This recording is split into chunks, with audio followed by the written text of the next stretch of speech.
Hi friends and followers, ఎలా ఉన్నారు? మనమంతా సంతోషంగా ఆరోగ్యంగా ఉండాలని, ఆ శంకు చక్రధరుని చల్లని చూపులు మన అందరిపైన ఉండాలని, మనం చేసే ప్రతి పనిలోనూ ఆ సాయినాథుడి కరుణా కటాక్షాలు, దివ్యానుగ్రహం మనకు ఎల్లప్పుడూ తోడుగా ఉండాలని మీ అందరి తరపున నేను కూడా బాబా గారిని కోరుకుంటున్నాను.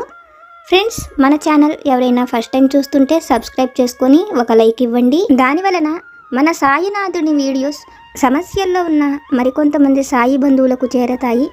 బాబాగారు మనతో చెప్పే ఆ దివ్య వాక్కులను వినటం వలన బాబాగారి దివ్య అనుగ్రహంతో పాటు మనసుకు సంతోషము, మనం కోరుకున్నవి నెరవేరతాయి అనే ఆనందంతో పాటు బాబాగారు మన కష్టకాలంలో మనతో పాటే ఉన్నారు అనే నమ్మకం కూడా కలుగుతుంది. ఈరోజు కూడా బాబాగారు మనకు మంచి సందేశాన్ని అనుగ్రహించారు. తల్లి, నీ అమాయకత్వమే నీకు ఇన్ని బాధలను కలిగిస్తున్నది. ఎన్నో అవమానాలను కూడా నువ్వు ఎదుర్కొంటున్నావు. కానీ తల్లి, నీకు ఒక ప్రత్యేకత ఉన్నది. ఏ విషయానికైనా నువ్వు కృంగిపోవు. నీకు కలిగిన సమస్యలన్నిటినీ కూడా ధైర్యంగా ఎదుర్కొంటున్నావు. ఇప్పటి వరకు నీ మేలు కోరేవారు ఎవ్వరూ కూడా నీకు తోడుగా లేరు. దానివలన నువ్వు ఎన్నో పైకి చెప్పలేని సమస్యలను ఎదుర్కొంటున్నావు. నీ మనస్సులోని బాధ తీరేలా, నీ సమస్యలు తీరేలా తల్లి నీకు సహాయంగా, రక్షణగా ఎవ్వరూ లేరు. కానీ తల్లి, నీకు రక్షణగా, తోడుగా ఎప్పుడు నేను నీతోనే ఉన్నాను. ఇక ముందు కూడా నీకు తోడుగా నీతోనే ఉంటాను.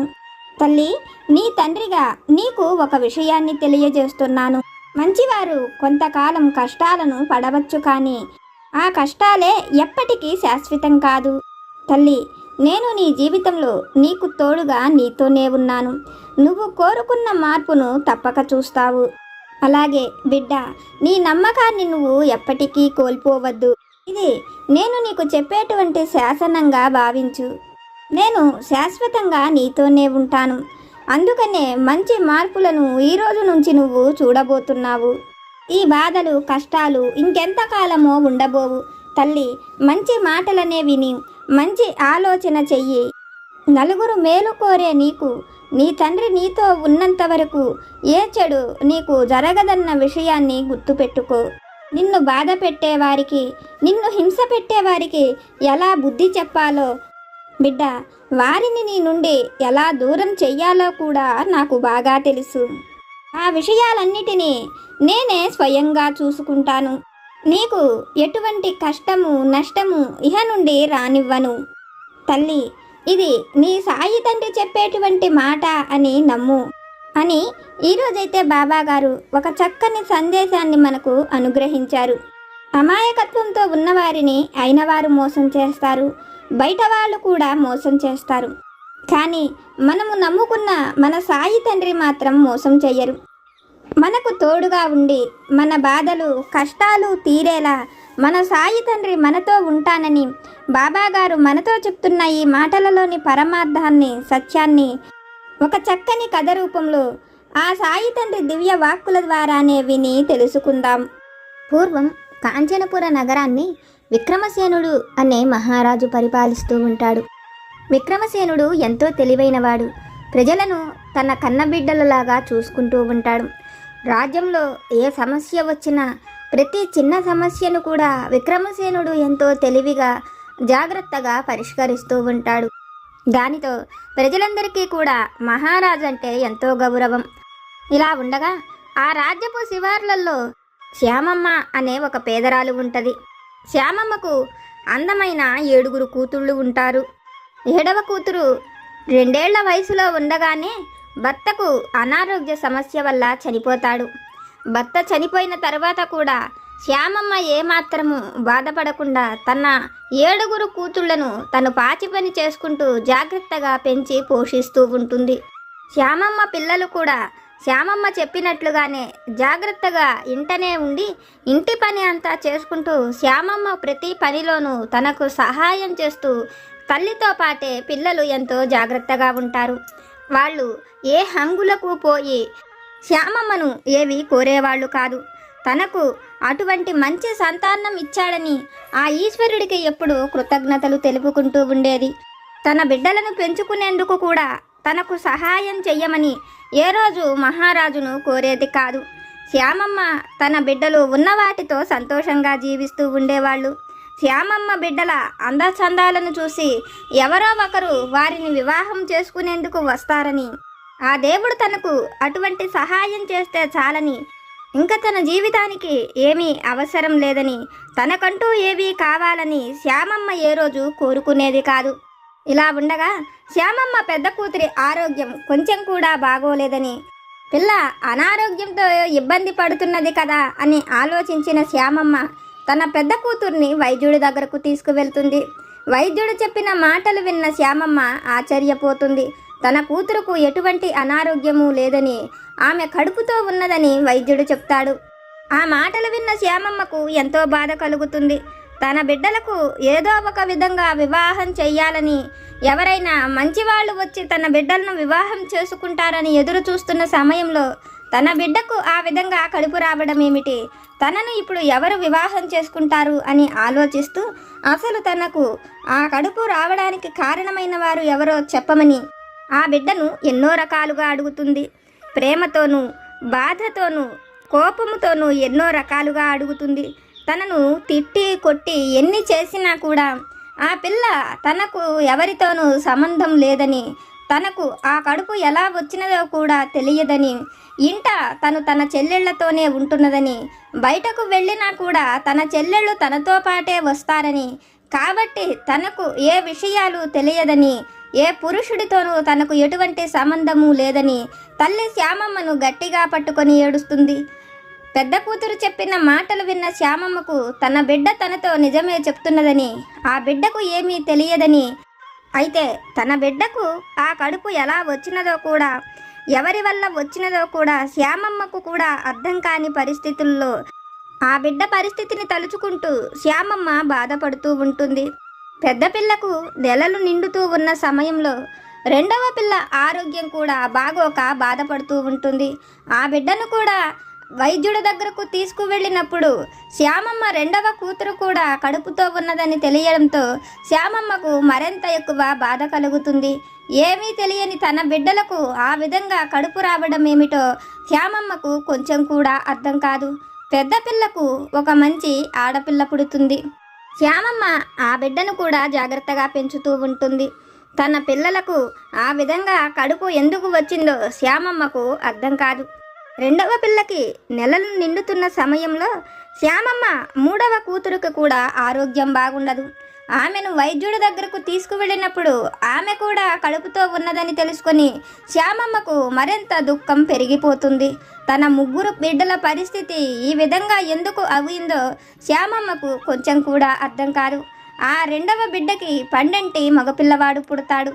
మూడవ బిడ్డ కడుపుతో ఉంది. ఆ బిడ్డకు కూడా నెలలు నిండుతున్న సమయంలో నాలుగవ బిడ్డ కూడా కడుపుతో ఉంటుంది. అయితే శ్యామమ్మ ఇదంతా ఆలోచించి తన కుటుంబానికే ఇలా ఎందుకు జరుగుతున్నదో, తన బిడ్డల పరిస్థితి ఇలా కావడానికి కారణం ఎవరో తెలుసుకోవాలనుకున్న శ్యామమ్మ తనకు సహాయం చెయ్యమని మహారాజును కోరుకోవాలనుకుని, మహారాజైతే తనకు తప్పక సహాయం చేస్తాడని ఆలోచించిన శ్యామమ్మ మహారాజు విక్రమసేనుడి సభకు చేరుకుంటుంది. మహారాజు విక్రమసేనుడు సభలో ప్రజలు ఎంతోమంది వారి వారి కష్టాలను చెప్పుకుంటూ ఉంటాడు. స్వయంగా వారి కష్టాలను తెలుసుకుని వాళ్లకు తగిన సలహాలను, ధన సహాయాన్ని చేస్తూ ఉంటాడు. తన సహాయం కోరి వచ్చిన శ్యామమ్మ మాత్రం మహారాజుకు ఏమీ చెప్పలేక మౌనంగా అక్కడే నిలబడుతుంది. శ్యామమ్మను చూసిన మహారాజు ఆమెకు కలిగిన కష్టమేమిటో చెప్పమని, తన కష్టాన్ని తప్పకుండా తీరుస్తానని చెప్తాడు. మహారాజు మాటలు విన్న శ్యామమ్మ మహారాజుతో తన కష్టాన్ని అందరి ముందు చెప్పుకోలేనని, అది తన కుటుంబానికి, తన పిల్లల భవిష్యత్తుకు సంబంధించినదని, కాబట్టి మహారాజు అంగీకరిస్తే మహారాజు ఒక్కరికి మాత్రమే తన కష్టాన్ని తెలియచేసుకుంటానని చెప్తుంది. శ్యామమ్మ మాటలు విన్న మహారాజుకు కూడా శ్యామమ్మ ఏదో పెద్ద కష్టంలోనే ఉన్నదని, అది తన కుటుంబానికి, ఆమె పిల్లల భవిష్యత్తుకు సంబంధించి ఉంటున్నదని ఆలోచించిన మహారాజు శ్యామమ్మ కోరుకున్నట్లుగానే అక్కడ ఒక గదిలో మహారాజు కూర్చొని ఆమెను తన కష్టమేమిటో చెప్పమని అడుగుతాడు. శ్యామమ్మ తన పిల్లల విషయంలో జరిగిన ప్రతిదీ కూడా మహారాజుతో చెప్తుంది. శ్యామమ్మ మాటలు విన్న మహారాజుకు ఎంతో ఆశ్చర్యం కలుగుతుంది. పురుష సాంగత్యమే లేని శ్యామమ్మ పిల్లలకు అలా ఎలా తల్లులు అవుతున్నారో అర్థం కాని మహారాజు ఆ విషయంలో మహారాజుకు మంచి సలహాలను ఇవ్వడమే కాకుండా శ్యామమ్మకు తగిన న్యాయం కూడా చెయ్యగలిగిన వాడు మంత్రేనని, కాబట్టి మంత్రిని కూడా పిలిచి ఆ విషయాలు అన్నీ మంత్రితో చెప్పవలసి ఉంటుందని శ్యామమ్మకు చెప్పి మంత్రి సుగుణుడిని పిలిపిస్తాడు. సుగుణుడు వచ్చి శ్యామమ్మ చెప్పిన ప్రతి మాటలు విని తనకు కలిగిన కష్టానికి వాళ్ళు అందరూ కూడా ఎంతో బాధపడుతున్నామని, అయితే శ్యామమ్మకు ఆమె బిడ్డలకు తగిన న్యాయాన్ని చేస్తామని, ఆమె విషయంలో ఎవరు ఆ విధంగా ప్రవర్తిస్తున్నారో, వాళ్ళు ఎందుకు ఆ విధంగా చేస్తున్నారో మంత్రి తప్పక తెలుసుకుంటానని, శ్యామమ్మను క్షేమంగా ఇంటికి వెళ్ళమని, ఈ విషయాన్ని ఎవ్వరికీ చెప్పవద్దని, తన బిడ్డల దగ్గర కూడా ఈ విషయాన్ని దాచి ఉంచమని చెప్తాడు. మంత్రి చెప్పినట్లుగానే శ్యామమ్మ తన ఇంటికి వెళ్ళి మహారాజును కలిసిన విషయాన్ని తన బిడ్డలకు కూడా చెప్పదు. శ్యామమ్మ విషయమై బాగా ఆలోచించిన మంత్రి ఆమె బిడ్డలకు న్యాయం చెయ్యడం కోసం, ఆ బిడ్డలను మోసం చేసిన వారిని పట్టుకోవడం కోసం తను ఆలోచించిన ఆలోచనను మహారాజుకు చెప్తాడు. మంత్రి ఆలోచన విన్న మహారాజు కూడా ఎంతో సంతోషంగా ఆ విధంగానే చేసి ఆ మోసగారిని పట్టుకోమని చెప్తాడు. మంత్రి మరుసటి రోజు సాయంత్రం ఒక మంచి మేకను కొని ఆ మేకను తీసుకొని శ్యామమ్మ ఇంటికి వెళతాడు. శ్యామమ్మ పిల్లలు బయట పని చేసుకుంటూ ఉంటారు. శ్యామమ్మ లోపల రొట్టెలు చేస్తూ ఉంటుంది. మారువేషంలో శ్యామమ్మ ఇంటికి వచ్చిన మంత్రిని చూసి ఆమె బిడ్డలు ఎవరో ఎందుకు వచ్చారని అడుగుతారు. అతను శ్యామమ్మకు బాగా తెలిసినవాడని, వాళ్లకు కావలసిన అతనినని, శ్యామమ్మను పిలిస్తే అన్ని విషయాలు తెలుస్తాయని, లోపలికి వెళ్ళి మాట్లాడుకుందాం రండి అని చెప్పి తను తీసుకువచ్చిన మేకను లోపలకు తీసుకువెళ్ళి శ్యామమ్మ ఎదురుగా నిలబడతాడు. అక్కడకు వచ్చినది మహామంత్రి అని తెలుసుకున్న శ్యామమ్మ ఎంతో సంతోషిస్తుంది. వాళ్ళ కష్టం తీరేందుకు అతను ఏమి ఆలోచిస్తున్నాడో ఆ విషయాలను శ్యామమ్మ పిల్లలకు చెప్పి, మనము ఆ మోసకారిని పట్టుకునేందుకు చాలా తెలివిగా ఉండవలసి ఉంటుందని, ఈ మేకను తీసుకువెళ్ళి మీ ఇంటి పై గదిలో కట్టేసి ఉంచమని చెప్పి, ఇంటి చుట్టూతా మారువేషాలలో చాలామంది భటులు తిరుగుతున్నారని, మీరు లోపల సురక్షితంగా ఇది వరకులాగా సంతోషంగా ప్రశాంతంగా ఉండమని చెప్పి మంత్రి వాళ్లతో చెప్తాడు. మంత్రి చెప్పినట్లుగానే వాళ్ళు ఆ మేకపిల్లను తీసుకువెళ్ళి పైన కట్టేస్తారు. వారం రోజులు గడిచినప్పటికీ కూడా ఇంటి వైపుకు ఎవ్వరూ రారు. అయితే భటులు చాలా రోజుల నుంచి చూస్తున్నాము, ఎవ్వరూ రావటం లేదని, శ్యామమ్మ పిల్లలే ఏదో చేస్తూ ఉండి ఉంటారని, అందువలనే ఆమె పిల్లల దగ్గరకు ఎవరో వచ్చి వెళుతున్నారని, లేకపోతే మనం వచ్చి ఇన్ని రోజులైనా నిజంగానే మోసం చేసేవారు ఉండి ఉంటే ఇదివరకు లాగానే వచ్చి ఉండాలి కదా అని ఒకరిలో ఒకరు అనుకుంటూ ఉంటారు. అయితే మంత్రికి మాత్రం శ్యామమ్మ కానీ ఆమె బిడ్డలు కానీ అటువంటి వారు కాదని అర్థమవుతుంది. కొంతమంది భటులు కాపలా ఉన్నవారు కూడా వెనుతిరిగి వెళ్ళిపోతూ ఉంటారు. కొంతమంది మాత్రం అక్కడే ఉంటారు. వాళ్లల్లో నలుగురు శ్యామమ్మ ఇంటిని జాగ్రత్తగా కాపలా కాస్తూ ఉంటారు. ఆ నలుగురు ప్రతిరోజు కూడా శ్యామమ్మకు ఆమె బిడ్డలకు ఎంతో సహాయం చేస్తూ ఉంటారు. శ్యామమ్మకు సంబంధించిన ప్రతి విషయాలను మహారాజు దగ్గర దాచిపెట్టకుండా చెప్తూనే ఉంటారు. పగలు వాళ్ళు రాజకోటకు వెళ్ళిపోయిన సాయంత్రానికి వచ్చి ఆ విధంగా కాపలా కాస్తూ ఉంటారు. రోజులాగా మంత్రి కొంతమంది భటులు ఆ మారు వేషాలలో వచ్చి ఆ ఇంటి చుట్టూతా కాపలాగా ఉంటారు. అలా 10 రోజులు గడిచిపోతాయి. ఒకరోజు రాత్రిపూట ఆ ఇంటి మిద్దె పైన వాళ్ళు కట్టేసి ఉంచిన మేకపిల్ల ఒక 2 నిమిషాల పాటు అరుస్తుంది. ఆ తర్వాత అది అరవటం మానేసి మెదలకుండానే ఉంటుంది. కొంతసేపటికి ఒక ముసుగు దొంగ కిందకి దిగి రావటం శ్యామమ్మ పిల్లలు కూడా చూస్తారు. మంత్రి చెప్పినట్లుగానే ఆ మేకపిల్ల అరవగానే నిద్రలోకి జారుకున్న వాళ్ళంతా మెలకుగా ఉండమని ముందుగానే హెచ్చరిస్తాడు. అందుకోసమే ఆ మేకను పైన కట్టేసి ఉంచుతాడు. దొంగ కిందకి రాగానే శ్యామమ్మ పిల్లలు శ్యామమ్మ గట్టిగా పట్టుకొని దొంగ దొంగ అని అరవడంతో బయట కాపలా ఉన్న వారందరూ కూడా లోపలికి వస్తారు. అతడిని బంధించి తీసుకువెళ్ళి మహారాజు ఎదుట నిలబెడతారు. అయితే ముసుగులో ఎవరు ఉన్నారో శ్యామమ్మకు కానీ, శ్యామమ్మ పిల్లలకు కానీ, మంత్రికి కానీ ఎవరికీ తెలియదు. నిండు సభలో అతని ముసుగు తీసి చూసిన ఆ క్షణమే శ్యామమ్మ ఆశ్చర్యపోతుంది. ఎందుకంటే ఆ ముసుగులో ఉన్నది శ్యామమ్మ మరిదే. తన భర్తకు వరుసకు అతను తమ్ముడు అవుతాడు. తన భర్త చిన్నప్పటి నుంచి కూడా అతన్ని చేరతీసి పెంచి పెద్దవాణ్ణి చేస్తాడు. అతనికి తల్లిదండ్రులు ఎవ్వరూ లేకపోయినప్పటికీ తన భర్తే అతన్ని చదివిస్తాడు. మంచి అమ్మాయిని కూడా ఇచ్చి వివాహం చేస్తారు. అయినప్పటికీ వీళ్ళ విషయంలో అతను ఆ విధంగా ఎందుకు ప్రవర్తించాడో శ్యామమ్మకు కొంచెం కూడా అర్థం కాదు. మహారాజు అతడిని చూస్తూ అతను ఎవరని, ఎందుకు ఆ విధంగా ప్రవర్తించాడని అడుగుతాడు.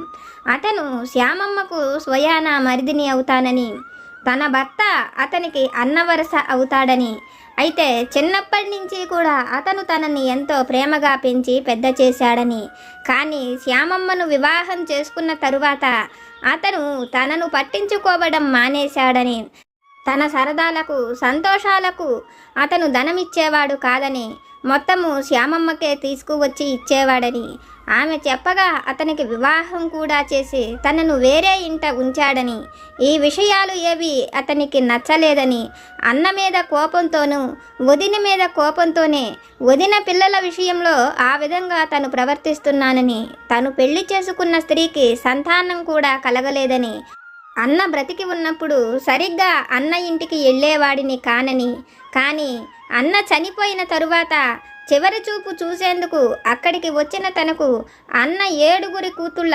అందచందాలు అతని కళ్ళు తిప్పుకోలేని విధంగా చేశాయని, అయితే అన్న చనిపోయిన తరువాత ఎన్నోసార్లు ఆ పిల్లలకు వివాహం చెయ్యమని చెప్పాను, కానీ వదినకు చేసే స్తోమత లేక వాళ్లను ఎవరైనా వచ్చి చేసుకుంటే బాగుంటుందని ఎదురు చూస్తున్నదని, అయితే ఆ విషయాలు అన్నీ తెలిసిన నాకు శ్యామమ్మ పిల్లలకు వివాహం అవ్వడం అంటే కొంచెం కూడా నాకు నచ్చలేదని, ఎలాగైనా వారి అందచందాలను సొంతం చేసుకోవాలనుకున్న నేను వాళ్ళ విషయంలో ఈ విధంగా ప్రవర్తించానని, దీనివలన నా అన్న నన్ను పట్టించుకోలేదు కాబట్టి నా కచ్చ కూడా తీరుతుందని నేను ఈ విధంగా చేశానని చెప్తాడు.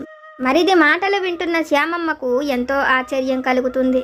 తన భర్త చనిపోయిన తరువాత ఆ బిడ్డల ఆలనా పాలన చూసేందుకు, వాళ్ళ విషయాలు తెలుసుకునేందుకు అప్పుడప్పుడు వచ్చి వెళుతున్నాడనుకున్నదే కానీ తన బిడ్డల విషయంలో ఈ విధంగా అతను ప్రవర్తిస్తున్నాడని తెలుసుకోలేకపోతుంది. అయితే శ్యామమ్మ మరిది మాటలు విన్న మహారాజు, నువ్వు ఆ పిల్లల విషయంలో ఇలా ఎలా చెయ్యగలిగావు? వాళ్లకు పురుష సాంగత్యమే తెలియకుండా వాళ్ళు ఎవరు చేశారో కూడా తెలుసుకోలేని స్థితిలో నువ్వు ఎలా చేయగలిగావని అడిగినప్పుడు, నా భార్య ఆరోగ్య పరిస్థితి ఈ మధ్య కొంచెం కూడా బాగుండటం లేదు. వైద్యుడు దగ్గరకు వెళ్ళినప్పుడు ఆమెకు నిద్ర సరిగ్గా పట్టటం లేదని, నిద్రపోయేందుకు ఏదైనా మూలికలను ఇవ్వమని కోరానని, అతను ఆమె నిద్రపోయేందుకు ఒక చెట్టు వేరుని ఇచ్చానని, ఆ చెట్టు వేరు వాసన చూసిన వారు 5 గంటల సేపైనా నిద్రపోతారని, అది ఆ నిద్రలో వారిని చంపినా కూడా వాళ్లకు తెలియదని, వైద్యుడు తన భార్య ఆరోగ్యం కోసం ఇచ్చిన వనమూలికను తీసుకువచ్చి వీళ్ల మీద ప్రయోగించానని, తను వాళ్లతో గడపాలి అనుకున్న రోజు తనతో పాటే ఆ వనమూలికను కూడా తీసుకుని రాత్రిపూట వచ్చేవాడినని, వాళ్ళందరూ నిద్రపోతున్న సమయంలో అందరికీ కూడా ఆ మూలికను వాసన చూపించేవాడినని, తను తెల్లవార్లు ఆ ఎవరితో అయితే గడపాలనుకుంటున్నాడో ఆ స్త్రీతో గడిపి వెళ్ళిపోయేవాడినని, అలా చెయ్యడం వలనే ఆ 3 ఆడపిల్లలకు కూడా ఇప్పుడు పిల్లలు కలిగారని, 4వ అమ్మాయి కూడా కడుపుతో ఉన్నదని, తన భార్యకు కలగని సంతానం తన అన్న పిల్లల వల్ల తనకు కలిగినదని, అయితే శ్యామమ్మ ఇప్పటి వరకు జరిగిన ఆ విషయాలను మహారాజు దగ్గరకు వచ్చి చెప్పి ఉండకపోతే తనను ఎవ్వరూ ఎప్పటికీ పట్టుకోలేకపోయేవారని, అతను ఆ మేకపిల్లను చూసినప్పుడైనా వెనుతిరిగి వెళ్ళి ఉంటే వీళ్లకు దొరికేవాడిని కానని, తన వదినే ఆ పిల్లల పాల కోసం ఆ మేకను కొన్నదేమో అనుకునే తను ఆ విధంగా కిందకు వచ్చానని, తన వదిన వచ్చి వాళ్లకు ఈ విషయాలు చెప్పి ఉండకపోతే మహారాజు ఎప్పటికీ తనని పట్టుకోలేకపోయేవాడని, అతను ఎంతో గర్వంగా తను చేసినది తప్పు కాదన్నట్లుగా ఏమాత్రము పశ్చాత్తాపం లేకుండా మాట్లాడుతూ ఉంటాడు. అయితే ఇదంతా పక్కనే ఉండి వింటున్న శ్యామమ్మకు ఎంతో బాధ కలుగుతుంది. తన భర్త చనిపోయిన తరువాత తన మరిది అప్పుడప్పుడు వచ్చి పలకరించి వెళుతున్నది తన బిడ్డల యోగక్షేమాలు తెలుసుకోవడం కోసమని. తన భర్త లేకపోయినప్పటికీ, తనకు దగ్గర ధనం లేకపోయినప్పటికీ కూడా తన మంచి చెడులు చూసుకునేందుకు తన భర్తకు తోబుట్టువే కాకపోయినప్పటికీ అంతకంటే ఎక్కువగా ఎంతో ప్రేమగా వచ్చి అన్ని విషయాలు కనుక్కుంటున్నాడని, వాళ్ళ గురించి ఎంతో ప్రేమగా ఆలోచిస్తున్నాడని అనుకున్నదే కానీ అతని మనసులో ఇంత మోసపూరితమైన ఆలోచన ఉంటుందని, తన విషయంలోనూ తన బిడ్డల విషయంలోనూ అతను ఈ విధంగా ప్రవర్తిస్తాడని శ్యామమ్మ కొంచెం కూడా ఆలోచించలేకపోతుంది. ఈ మాటలు అన్నీ వింటున్న మహారాజు విక్రమసేనుడు కూడా శ్యామమ్మ విషయంలో ఎవరో ఈ విధంగా ప్రవర్తించి ఉంటారని, ఆ బిడ్డల అందచందాలను చూసి వాళ్ళు ఈ విధంగా చేసి ఉంటారని అనుకుంటాడు. కానీ తన కుటుంబం వారే తన విషయంలో ఈ విధంగా ప్రవర్తిస్తారని మహారాజు కూడా ఊహించడు. అయితే అక్కడే ఉన్న మంత్రి సుగుణుడు మాత్రం నేను ఈ విధంగా ఏదో జరిగి ఉండొచ్చని, అందుకనే మహారాజు దగ్గరకు నువ్వు వచ్చిన ఈ విషయాలను నీ బిడ్డలతో కూడా చెప్పవద్దని, వాళ్ళు మనవారే కదా అనే ఆలోచనతో ఈ విషయాలను ఇతనికి ముందే చెప్పి ఉంటే కనుక అతను జాగ్రత్త పడేవాడని, అందుకని నీ బిడ్డలకు కూడా ఈ విషయాలు ఏవి తెలియనివ్వకుండా నిన్ను జాగ్రత్త పడమన్నానని, ఎదుటివారికి హాని చెయ్యాలి అనే ఆలోచన ఉన్నప్పుడు వారి మోసపూరితమైన ఆలోచన మన ఇంటనైనా ఉండవచ్చని, అది బయట నుంచైనా రావచ్చని అంటూ సుగుణుడు మహారాజు వైపు చూస్తాడు. అప్పటికే శ్యామమ్మ మరిది మాటలు విన్న మహారాజు కళ్ళు ఎర్రపడతాయి. ఆ క్షణమే సుగుణుడి వైపు అతను చూసిన చూపుకు సుగుణుడు తన బొడ్డులోని కత్తితో ఆ ఎదురుగా ఉన్న శ్యామమ్మ మరిది మెడను నరికేస్తాడు. ఆ క్షణమే అతను అక్కడ కుప్పకూలిపోతాడు. మహారాజు విక్రమసేనుడు శ్యామమ్మ వైపు చూస్తూ, నీ మొదటి బిడ్డ విషయంలోనే పొరపాటు జరిగినప్పుడు నువ్వు నాకు ఈ విషయాలను వచ్చి చెప్పి ఉంటే మిగిలిన 3 బిడ్డల జీవితాలు ఆ విధంగా అయ్యేవి కాదని, వారు చెయ్యని తప్పుకు వాళ్ళు శిక్షను అనుభవించారని, కానీ ఇప్పటికైనా ఆ బిడ్డల జీవితాలను తను సరిచేస్తానని చెప్పిన మహారాజు ఆ ఇంటన ప్రతిరోజు వెళ్ళి కాపలా ఉన్న 4 భటులను పిలిచి వారి ఆలోచనలను తెలుసుకున్న మహారాజు వాళ్లకు ఆ 4 ఇచ్చి వివాహం చేస్తాడు.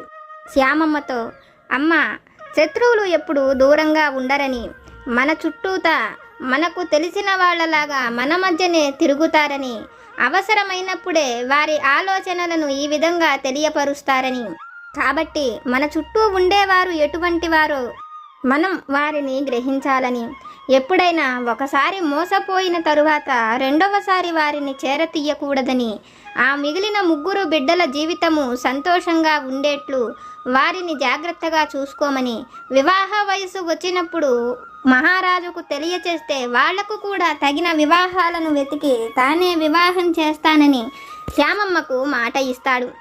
మహారాజు మాటలు విన్న శ్యామమ్మకు ఎంతో సంతోషం కలుగుతుంది.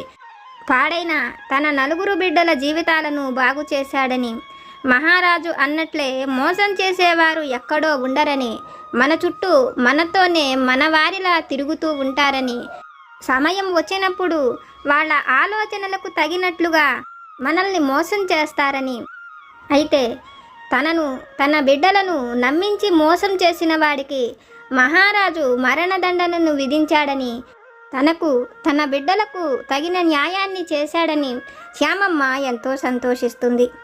తల్లి, ఇది విన్న నీకు నేనేమి చెప్పాలనుకుంటున్నానో అర్థమైంది కదా.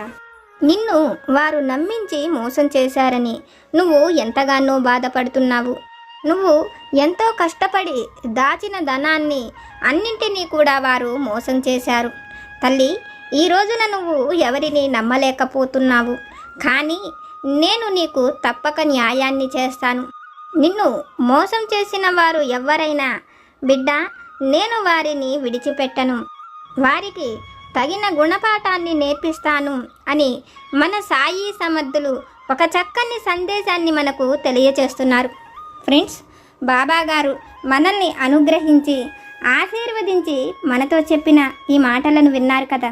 బాబాగారి వాక్కుల ద్వారా మనం తెలుసుకున్న ఈ విషయాలు కనుక మీకు నచ్చితే లైక్ చేయండి, షేర్ చేయండి. మీకు ఏమైనా సమస్యలు కనుక ఉంటే వాటిని నాకు కామెంట్ సెక్షన్లో పెట్టండి. నేను పూజ చేసుకునేటప్పుడు మనందరి సమస్యలు తీరాలని, మనందరి కోరికలు నెరవేరాలని మీ అందరి తరపున నేను కూడా బాబాగారిని కోరుకుంటాను. నాకు తెలిసిన పరిష్కారాలను కూడా చెప్తాను. జై సమర్థ సద్గురు సాయినాథ్ మహారాజ్ की जय।